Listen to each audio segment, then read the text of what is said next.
সুপ্রিয় শিক্ষার্থী বন্ধুরা, আরও একবার স্বাগতম আমাদের math 110 differential calculus and coordinate geometry কোর্সে।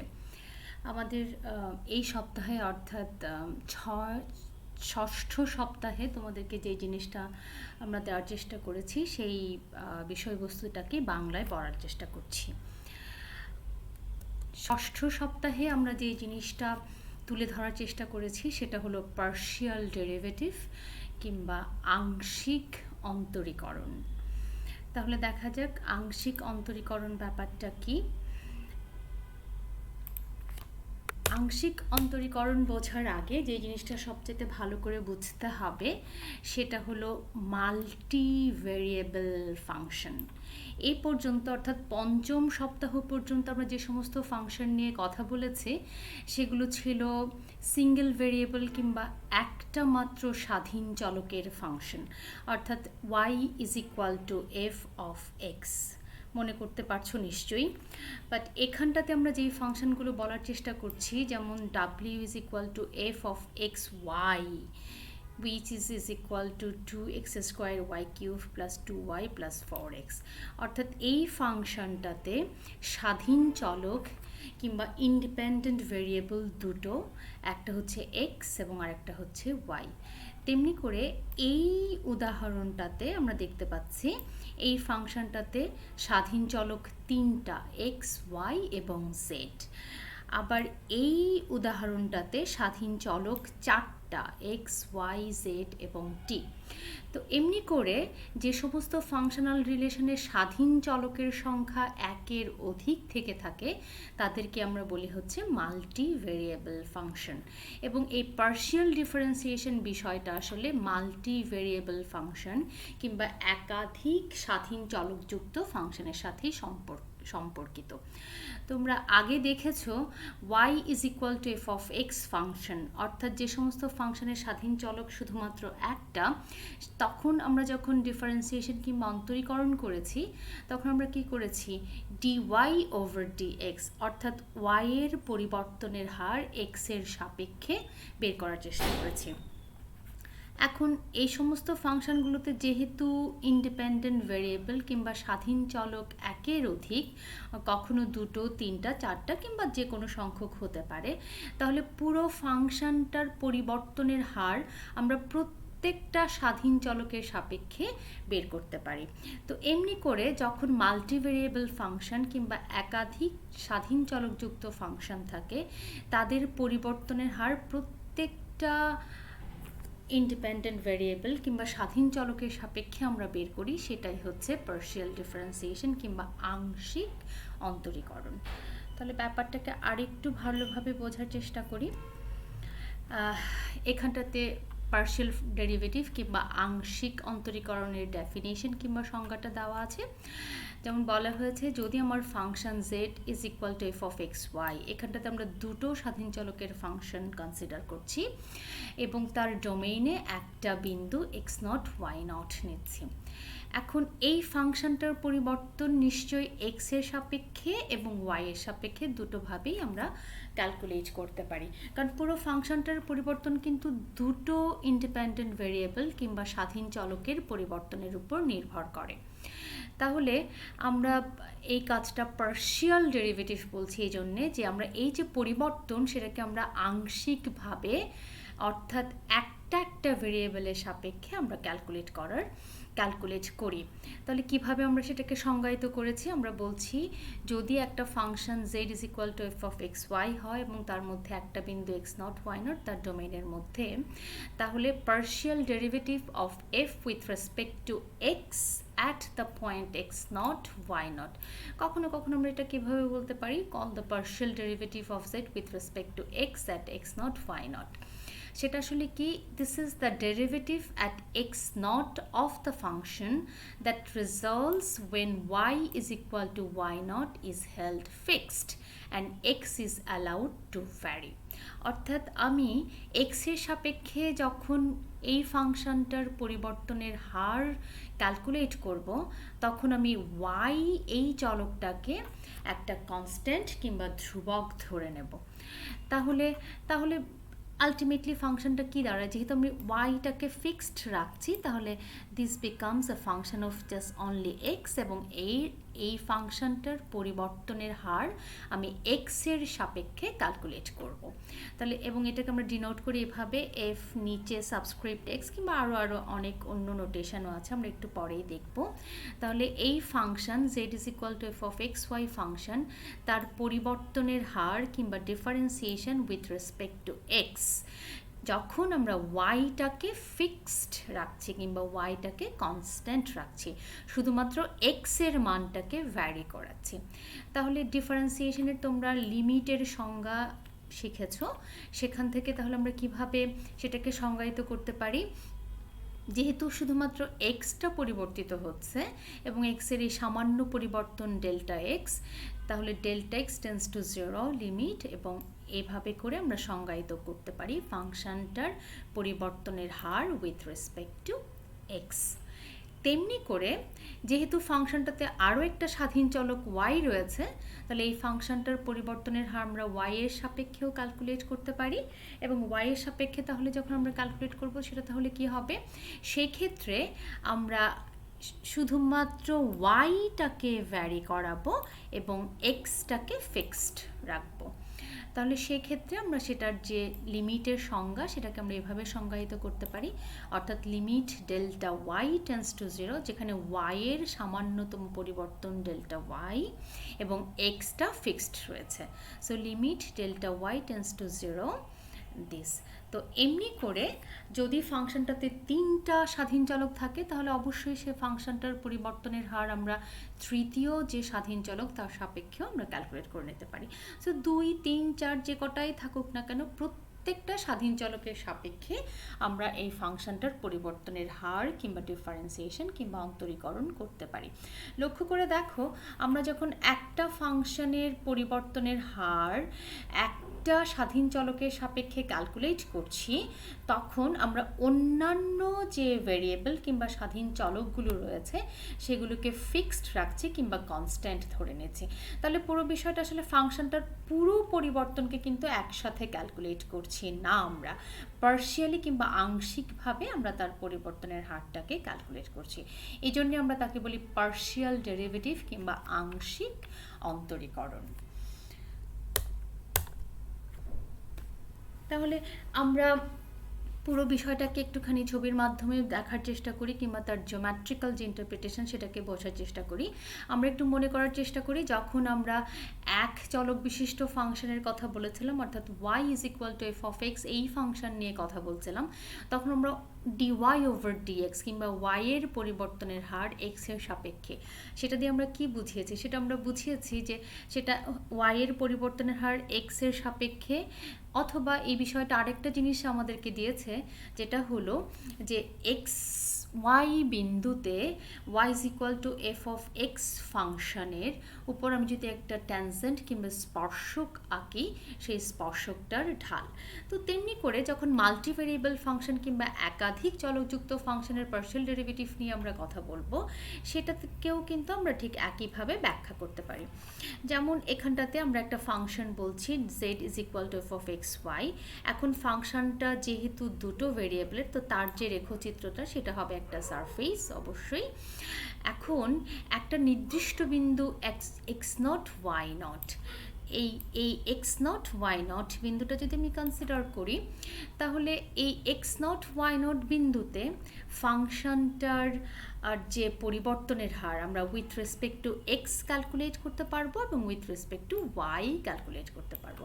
তাহলে চলো দেখি আমরা যে তার জিওমেট্রিক্যাল ইন্টারপ্রিটেশনটা আসলে কি, যখন আমি f of x at x naught y naught বলছি। এখানটাতে আমি একটা প্লেন, যেটা হচ্ছে y is equal to y naught, এই প্লেনটা এবং এই যে সারফেসটা, তাদের যে ইন্টারসেকশন কিংবা তাদের যে ছেদ রেখা, সেটা তাহলে কি হবে, সেটা হচ্ছে এই একটা কার্ভ, লেটস সে C1, এই কার্ভটা।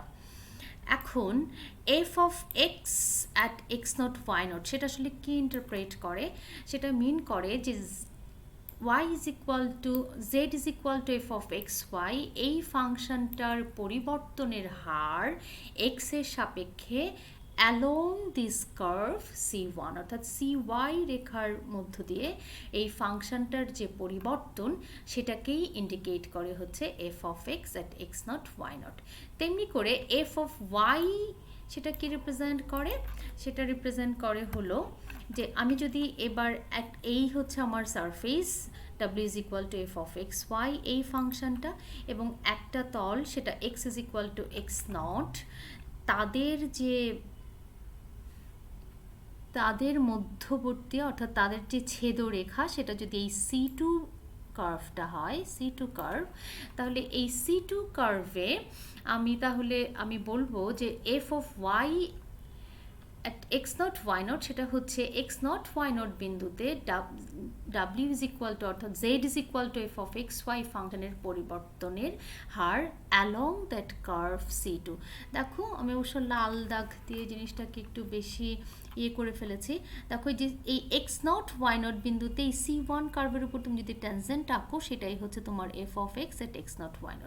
তেমনি করে f of y x0 y0 C2 কার্ভের উপর x0 y0 বিন্দুতে আমি যদি ট্যানজেন্ট ড্র করি সেটার যে স্লোপ সেটাই হচ্ছে f of y x0 y0।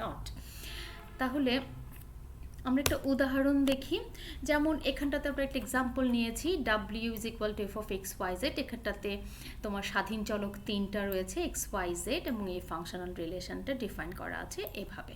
তাহলে f of x x y z অর্থাৎ আমি এই ফাংশনটার পরিবর্তনের হার কিংবা ফাংশনটার অন্তরীকরণ উইথ রেসপেক্ট টু x যখন ক্যালকুলেট করছি তখন আমি কি করছি y এবং z এই দুটো চলককে আমি ফিক্সড কিংবা কনস্ট্যান্ট ধরে নিচ্ছি। তাহলে সেক্ষেত্রে আমার f of x টা কি হবে 3x square y square z to the power 4 plus 2y, z constant, so z কে আমরা যদি ডিফারেন্সিয়েট করি with respect two x that will be 0। তেমনি করে f of y x y z অর্থাৎ এই ফাংশনটার পরিবর্তনের হার কিংবা এই ফাংশনটার অন্তরীকরণ উইথ রেসপেক্ট টু y। এবার তাহলে x এবং z কে আমি ফিক্সড কিংবা কনস্ট্যান্ট ধরবো, তাহলে আমার সেক্ষেত্রে আমার যে ফলাফল সেটা হবে এরকম। তেমনি করে f of z সেটা হবে এরকম, এবং একটা নির্দিষ্ট বিন্দু f of z at the point -1 1 z অর্থাৎ যখন x is equal to -1 y is equal to 1 এবং z is equal to 2 তখন তার মানটা হবে হচ্ছে -31।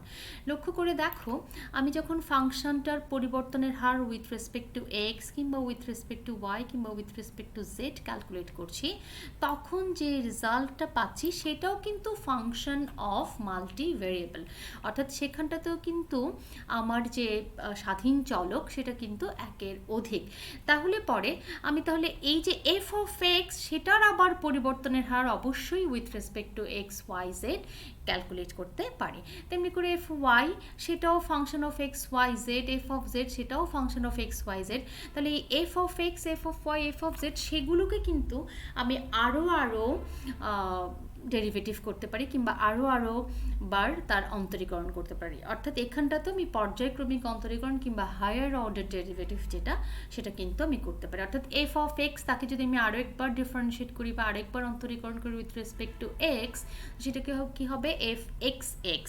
f of y তাকে যদি আমি আরও একবার ডিফারেন্সিয়েট করি উইথ রেসপেক্ট টু y তাহলে সেটা কি হবে f y y and so on. অর্থাৎ আমি যেটা বলতে চাইছি যে এই প্রথম শুধুমাত্র ফার্স্ট অর্ডার ডেরিভেটিভ কিংবা প্রথমবার একবারই যে অন্তরীকরণ করা যাবে তা নয়, এখানটাতে পার্শিয়াল ডেরিভেটিভ কিংবা আংশিক অন্তরীকরণও কিন্তু আমি একাধিকবার কিংবা হায়ার অর্ডার পার্শিয়াল ডেরিভেটিভ করতে পারি। এখানটাতে এই ফাংশনটাতে instead of x Y Z আমি তিনটা অন্য ভেরিয়েবল নিয়েছি রো থিটা এবং ফি, এবং এই ফাংশনাল রিলেশনটা এরকম। তাহলে এই ফাংশনটার partial derivative with respect to rho, with respect to theta এবং উইথ রেসপেক্ট টু ফি আমরা ক্যালকুলেট করতে পারি। এবং শুধুমাত্র ফার্স্ট অর্ডার নয়, অবশ্যই হায়ার অর্ডার পার্শিয়াল ডেরিভেটিভ কিংবা আংশিক অন্তরীকরণ আমরা করতে পারি। এই যে higher order derivative partial derivative সেটা আমি এখানটাতে একটু বলার চেষ্টা করেছি, যেমন ডেল্টা এ square f over delta x square, অর্থাৎ এখানটাতে আমি যেটা করছি যে এফ অফ এক্স এক্স যে ফাংশন তার partial derivative with respect to x এবং তাকে আরও একবার পার্শিয়াল ডেরিভেটিভ করছি উইথ রেসপেক্ট টু এক্স, অর্থাৎ second order partial derivative derivative with respect to x. তেমনি করে delta square f over delta y square, সেটাকে আমরা বলছি second order partial derivative with respect to y. খেয়াল করে দেখো এখানে কিন্তু আমি ডি এর পরিবর্তে ডেল্টা ইউজ করেছি, অর্থাৎ পার্শিয়াল ডেরিভেটিভের জন্য আমরা ডেল্টা এ নোটেশনটা ব্যবহার করে থাকি। আর এইখানটাতে delta square F delta Y del X, সেটা আসলে কি, যে delta F over delta X অর্থাৎ ফাংশনটার partial derivative with respect to X, এইটাকে আমি অন্তরীকরণ করছি উইথ রেসপেক্ট টু ওয়াই। তেমনি করে এখানটাতে যে ফাংশনটার partial derivative with respect to Y, তাকে আমি অন্তরীকরণ করছি উইথ রেসপেক্ট টু এক্স, অর্থাৎ এটা হচ্ছে এফ অফ এক্স ওয়াই এবং এটা হচ্ছে F of y x.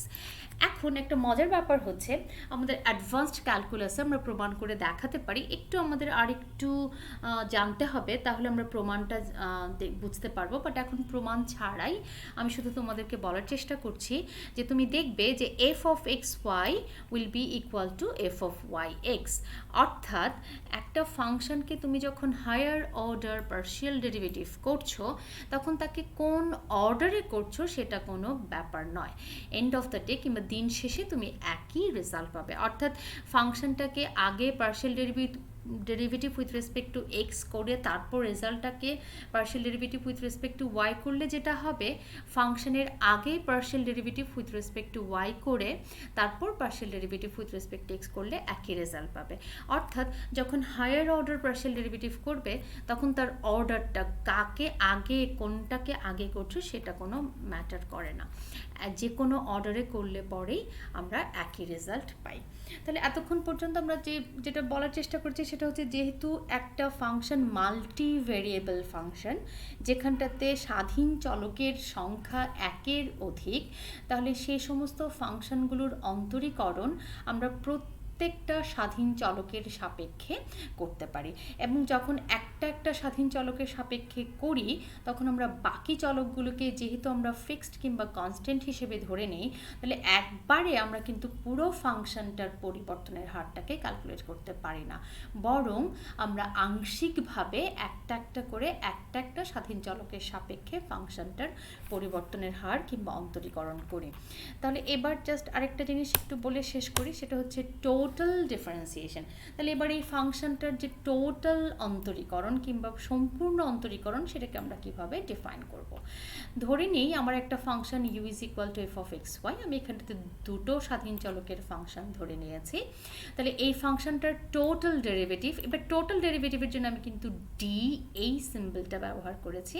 So D U, সেটা তোমার কি হবে, partial derivative of u with respect to x dx plus partial derivative of u with respect to y into dy। তেমনি ভাবে আমি যদি একটা function f x y z অর্থাৎ তিনটা স্বাধীন চলকের ফাংশন ধরে নিই, তাহলে তার টোটাল ডেরিভেটিভ কিংবা টোটাল ডিফারেন্সিয়েশন কিংবা পূর্ণ অন্তরীকরণ, সেটাকে আমরা কি বলবো, du, which will be equal to delta u delta x dx plus delta u delta y dy plus delta u delta z dz, অর্থাৎ partial derivative of u with respect to x dx plus partial derivative of u with respect to y dy plus partial derivative of u with respect to z dz। তাহলে এটা হচ্ছে আমার total differentiation for the function of multi variable. অনেক ধন্যবাদ ধৈর্য ধরে শোনার জন্যে।